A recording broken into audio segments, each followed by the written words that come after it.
She was 6. I was embroidering by lamplight, squinting my eyes against the lamp smoke and fitful illumination. "Princess?" She said nothing. Her eyes were black as coal, black as her hair. Her lips were redder than blood. She looked at me and smiled. Her teeth seemed sharp, even then, in the lamplight. "What are you doing far away from your room?" "I'm hungry." It was winter, when fresh food is a dream of warmth and sunlight, but I had strings of whole apples, cured and dried, hanging from the beams of my chamber. I pulled an apple down for her. Autumn is the time of drying, of preserving, a time of picking apples, of rendering the goose fat. Winter is the time of hunger, of snow, of death, and it is the time of the midwinter feast, when we rub the goose fat into the skin of a whole pig stuffed with the autumn's apples.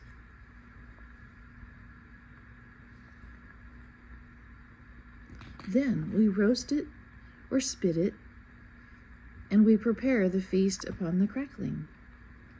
She took the dried apple from me and began to chew it with her sharp yellow teeth. "Is it good?" She nodded. I'd always been scared of the little princess, but at that moment I warmed to her and, with my fingers, I gently stroked her cheek. She looked at me and smiled. She smiled, but rarely.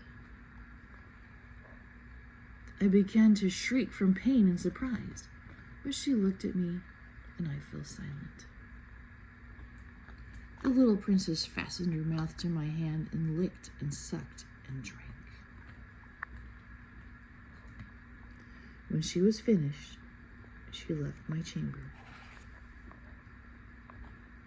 Beneath my gaze, the cut she had made began to close, to scab, and to heal.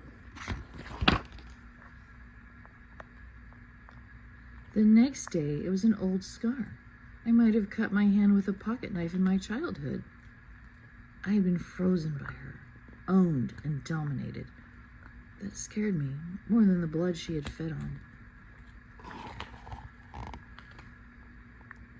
After that night, I locked my chamber door at dusk, barring it with an oaken pole.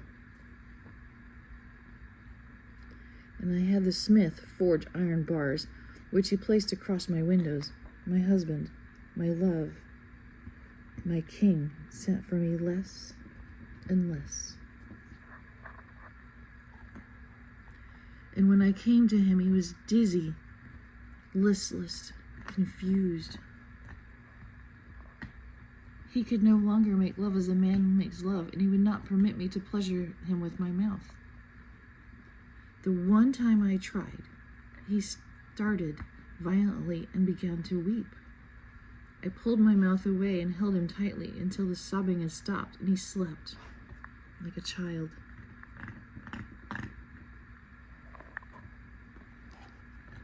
I ran my fingers across his skin as he slept. It was covered in a multitude of ancient scars, but I could recall no scars from the days of our courtship, save one, on his side, where a board gored him when he was a youth.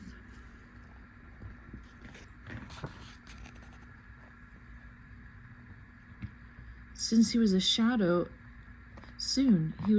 of the man I had met and loved by the bridge. His bones showed blue and white beneath his skin. I was with him at the last. His hands were cold as stone, his eyes milky white, his beard and hair faded and lusterless and limp. He died unshriven, his skin nipped and pocked from head to toe with tiny old scars. He weighed next to nothing. The ground was frozen hard, and we could dig no grave for him. So I was queen, and I was foolish and young. 18 summers had come and gone since I first saw daylight. and I did not do what I would do now.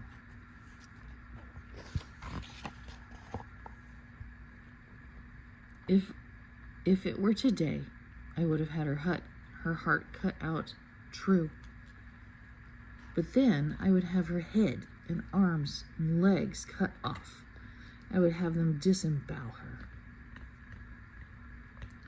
And then I would watch in the town square as the hangman heated the fire to white heat with bellows, watch unblinking as he consigned each part of her to the fire. I would have archers round the square who would shoot any bird or animal that came close to the flames, any raven or dog or hawk or cat, rat. And I would not close my eyes until the princess was ash, and a gentle wind would scatter her like snow. They say I was fooled, that it was not her heart, that it was the heart of an animal, a stag, perhaps, or a boar. They say that, and they are wrong. And some say, but it is her lie, not mine, that I was given the heart and that I ate it. Lies and half-truths fall like snow, covering the things that I remember, the things I saw, a landscape unrecognizable after snowfall. That is what she has made my life.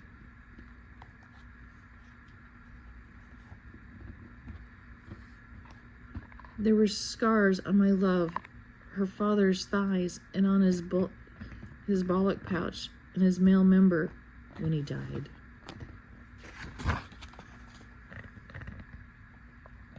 I did not go with them.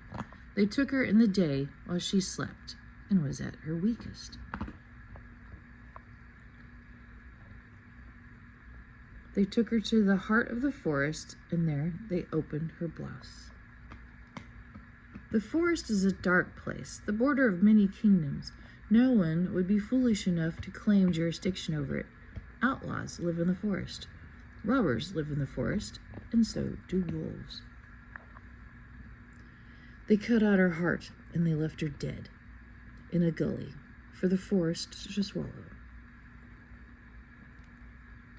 You can ride through the forest for a dozen days and never see a soul.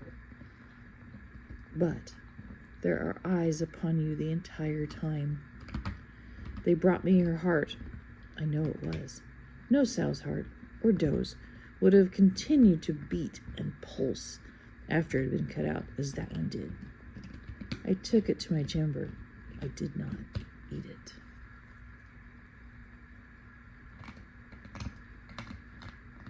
I hung it from the beams above my bed, placed it on a length of twine that I strung with rowan berries, orange red as robin's breast, and with bulbs of garlic. Outside the snow fell, covering the footprints of my huntsman, covering her tiny body in the forest where it lay. I had the smith remove the iron bars from my windows, and I would spend some time in my room each afternoon through the short winter days, gazing out over the forest until darkness fell.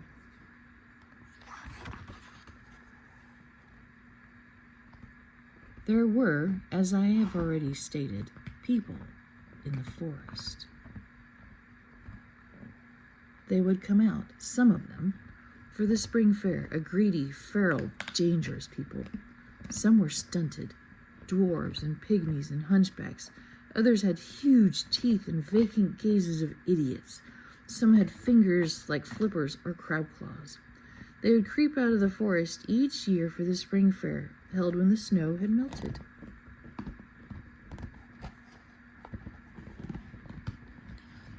As a young lass, I had worked at the fair, and they had scared me, that forest folk. I told fortunes for the fairy-goers, scrying in a pool of still water, and later, when I was older, in a disk of polished glass, its back all silvered, a gift from a merchant whose straying horse I had seen in the pool of ink. The stallholders at the fair were afraid of the forest folk. They would nail their wares to the bare boards of their stalls. Slabs of gingerbread or leather belts were nailed with great iron nails to the wood. The forest folk had money, though, a coin here, another there, sometimes stained green by the time or the earth, the face of the coin unknown to even the old of us. Also, they had things to trade, and thus the fair continued, serving the outcasts and the dwarves, serving the robbers, if they were circumspect, who preyed on the rare traveler from lands far beyond the forest, or on gypsies, or on the deer. If their wares were not nailed, they said, the forest folk would take them and run away, chewing on the stolen gingerbread, flailing about them with the belts. This was robbery in the eyes of the law. The deer were the queens.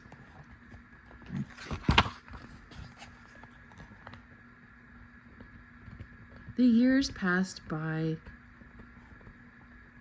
slowly, and my people claimed that I ruled them with wisdom. The heart still hung above my bed, pulsing gently in the night. If there were any who mourned the child, I saw no evidence. She was a thing of terror back then, and they believed themselves well rid of her. Spring fair followed spring fair, 5 of them, each sadder, poorer, shoddier than the one before. Fewer of the forest folk came out of the forest to buy. Those who did seemed subdued and listless. Stallholders stopped nailing their wares to the boards of their stalls. And by the 5th year, but a handful of folk came from the forest, a fearful huddle of little hairy men, and no one else. The lord of the fair and his page came to me when the fair was done. I had known him slightly before I was king. I do not come to you as my queen. I said nothing. I listened.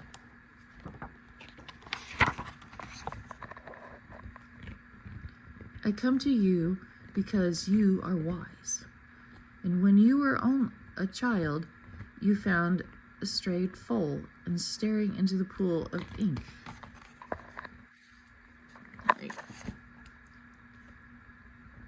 When you were a maiden, you found a lost infant who had wandered far from her mother by staring into the mirror of yours.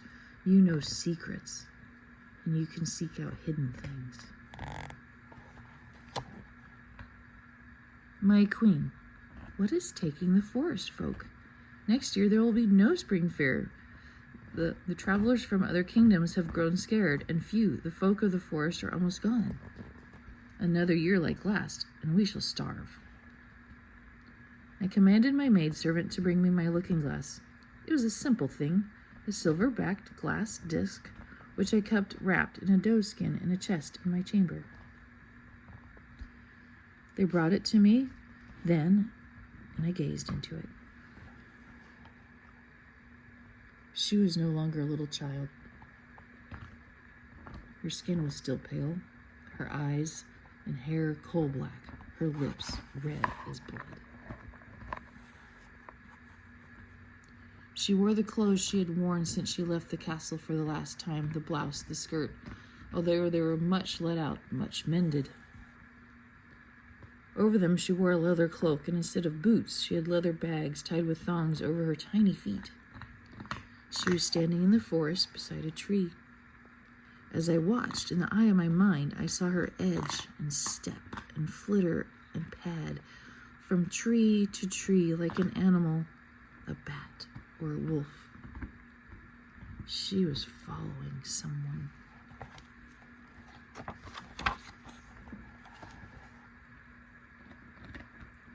He was a monk.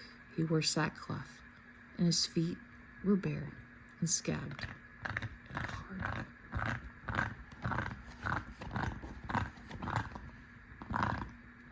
His beard and tonsure were of a length overgrown, unshaven. She watched him behind the trees. Eventually, he paused for the night and began to make a fire. Laying twigs down breaking up a robin's nest as kindling.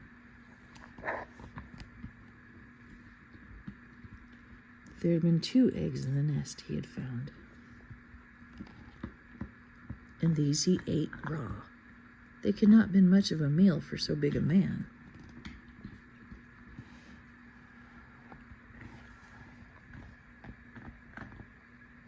He sat there in the firelight, and she came out of her hiding place. She crouched down on the other side of the fire and stared at him. He grinned, as it were a long time since he had seen another human, and beckoned her over to him. She stood and walked around the fire and waited an arm's length away. He pulled in his robe and found a tiny copper penny and tossed it to her. She caught it and nodded and went to him. He pulled at the rope around his waist, and his robe swung open. His body was hairy as a bear's. She pushed him back onto the moss. One hand crept, spider-like, through the tangle of hair until it closed on his manhood. The other hand traced a circle on his left nipple. He closed his eyes and fumbled under one huge hand under her skirt.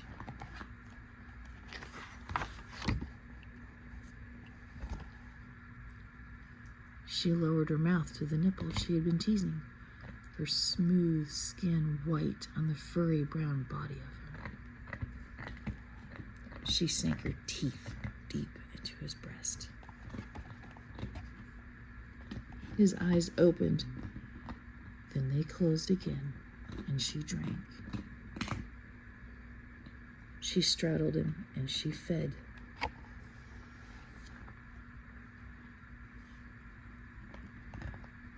As she did so, a thin, blackish liquid began to dribble from between her legs. Do you know what is keeping the travelers from our town? What is happening to the forest people? I covered the mirror in doeskin and told him what that I would personally take it upon myself to make the forest safe once more. I had to, though she terrified me. I was the queen. A foolish woman would have gone into the forest and tried to capture the creature, but I had been foolish once and had no wish to be so a second time.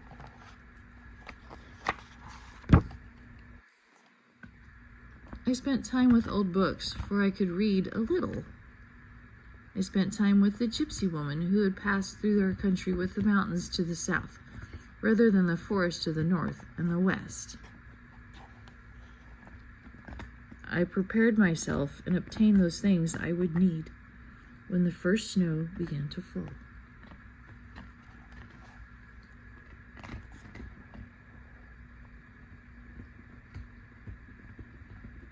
Naked I was, and alone in the high tower of the palace, a place open to the sky. The winds chilled my body. Goose pimples crept across my arms, thighs, and breasts. I carried a silver basin and a basket in which I had placed a silver knife, a silver pin, some tongs, a gray robe, 3 green apples. I put them on and stood there unclothed on the tower, humble before the night sky and the wind. Had any man seen me standing there, I would have had his eyes, but there was no one to spy. Clouds scudded across the sky, hiding and uncovering the waning moon. I took the silver knife and slashed my right arm once, twice, 3 times.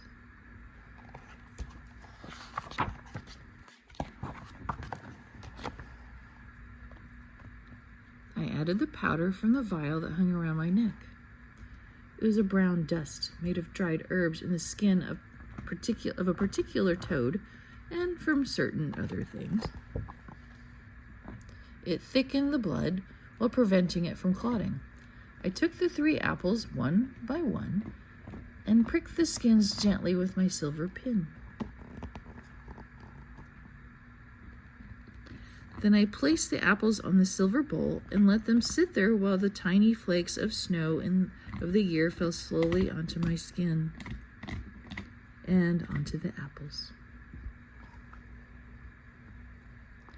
When dawn began to brighten the sky, I covered myself with a gray cloak and took the red apples from the silver bowl. I lifted each into my basket with silver tongs, taking care to not touch it. There was nothing left of my blood or the brown powder in the silver bowl, nothing save a black residue, like verdigris on the inside.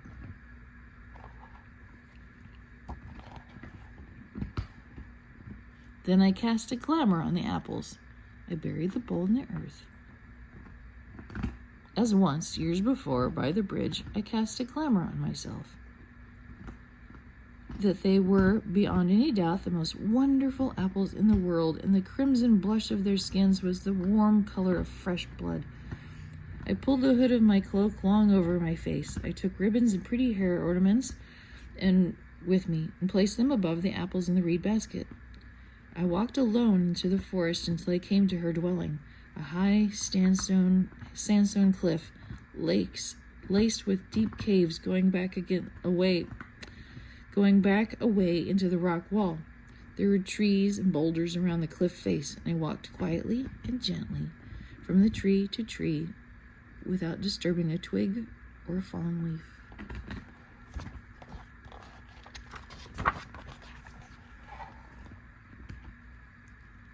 Eventually, I found my place to hide, and I waited and watched. After some hours, a clutch of dwarves crawled out of the cave front, ugly, misshapen, hairy little men, old inhabitants of this country. You saw them seldom now. They vanished into the wood, and none of them espied me, though one of them stopped to piss against the rock I hid behind. I waited. No more came. I went to the cave entrance and hallooed into it in a cracked old voice.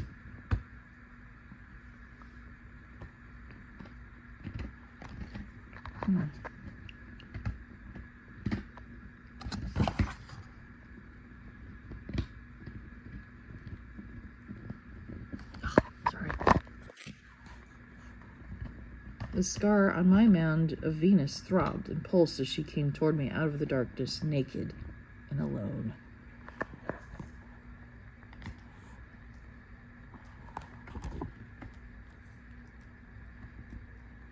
Nothing marred the perfect whiteness of her skin save for the livid scar on her left breast, where her heart had been cut out long since. She peered at me, hidden as I was in my cloak. She looked at me hungrily.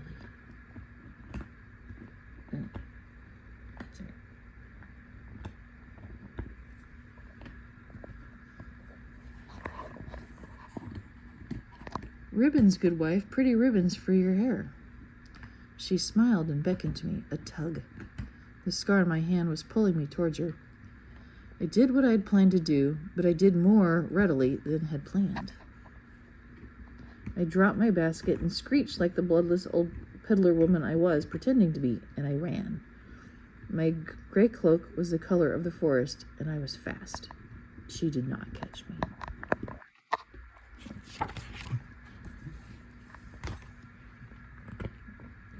I made my way back to the palace. I did not see it. Let us imagine, though, the girl returning frustrated and hungry to her cave and finding my fallen basket on the ground. What did she do? I'd like to think she played first with the ribbons, twined them into her raven hair, looped them around her pale neck or her tiny waist, and then, curious, she moved to the cloth to see what else was in the basket. They smelled the fresh apples, of course. They also smelled of blood, and she was hungry.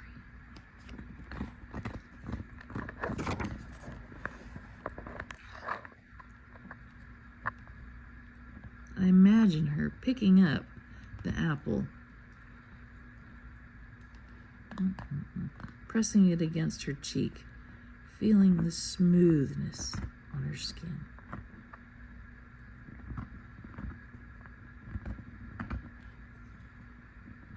And she opened her mouth and bit deep into it. By the time I reached my chambers, the heart that hung from the roof beam with the apples and hams and the dried sausages had ceased to beat.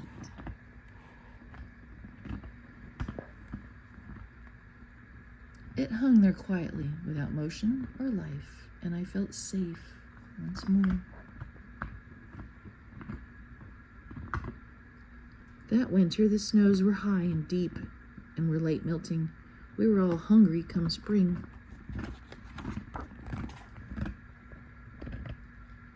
I was practical. I thought of the alliance of our lands, thought of the kingdom running from the forest to the way of the south of the sea. I thought of my golden-haired, bearded love, dead these 8 years. And in the night, I went to the prince's room.